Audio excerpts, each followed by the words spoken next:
যুক্তরাষ্ট্রের পরবর্তী প্রেসিডেন্ট কে হবেন সেটি নির্ধারিত হবে আগামী ৫ নভেম্বরের নির্বাচনে। তবে এই নির্বাচনে দুই প্রার্থীর মধ্যে লড়াইটা যে বেশ হাড্ডাহাড্ডি হতে যাচ্ছে সেটিরও আভাস পাওয়া যাচ্ছে। এদিকে দুই প্রার্থী হ্যারিস এবং ট্রাম্পের সরাসরি টেলিভিশন বিতর্কে অংশ নেওয়ার কথা রয়েছে ১০ সেপ্টেম্বর। কিন্তু প্রশ্ন হলো, নির্বাচনের চূড়ান্ত ফলাফল আসলে কি হবে? মার্কিন নাগরিকরা কি প্রথমবারের মতো একজন নারী প্রেসিডেন্ট বেছে নেবেন, নাকি ট্রাম্পকে দ্বিতীয়বারের মতো রাষ্ট্র ক্ষমতায় বসাবেন? বিস্তারিত শেখ ফরিদের রিপোর্টে।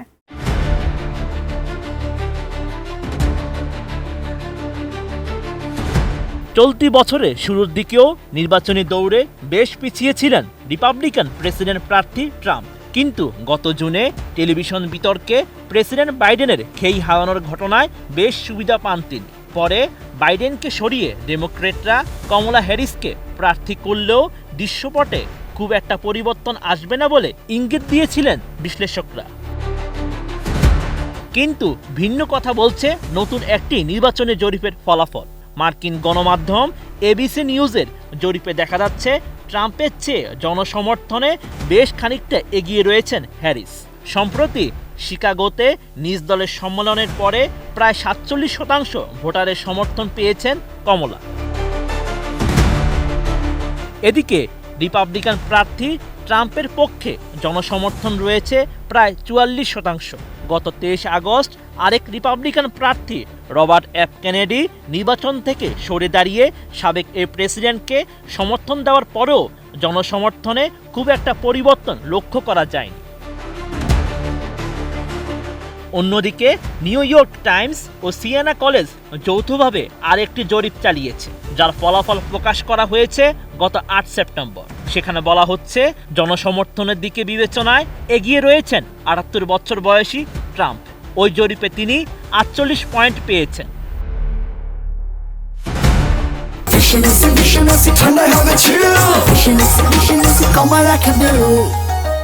এছাড়া তার প্রতিদ্বন্দ্বী প্রার্থী কমলা হ্যারিস ১ পয়েন্ট কম পেয়ে সামান্য পিছিয়ে রয়েছেন। তবে উইসকনসিন, মিশিগান ও পেনসিলভানিয়ায় সামান্য ব্যবধানে এগিয়ে রয়েছেন ৫৯ বছর বয়সী এই ডেমোক্রেট প্রার্থী।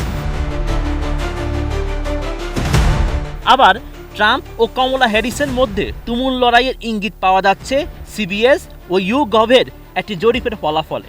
যদিও নতুন এসব জরিপের ফলাফলে আগামী নির্বাচনে বিজয়ী প্রার্থী সম্পর্কে ধারণা পাওয়া যাচ্ছে, সেটি নিশ্চিত করে বলা যাবে না। কারণ এখানে ভোটারদের কাছে প্রার্থী হিসেবে কে কতটা জনপ্রিয় সেটি উঠে এসেছে।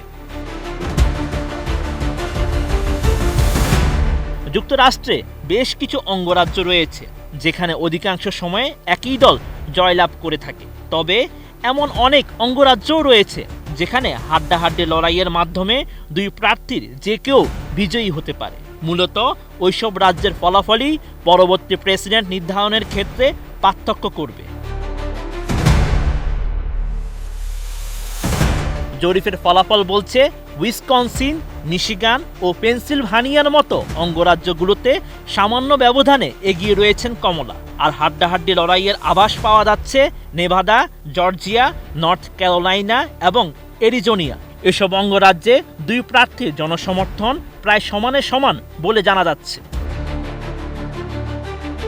Sheikh Farid, ATN news.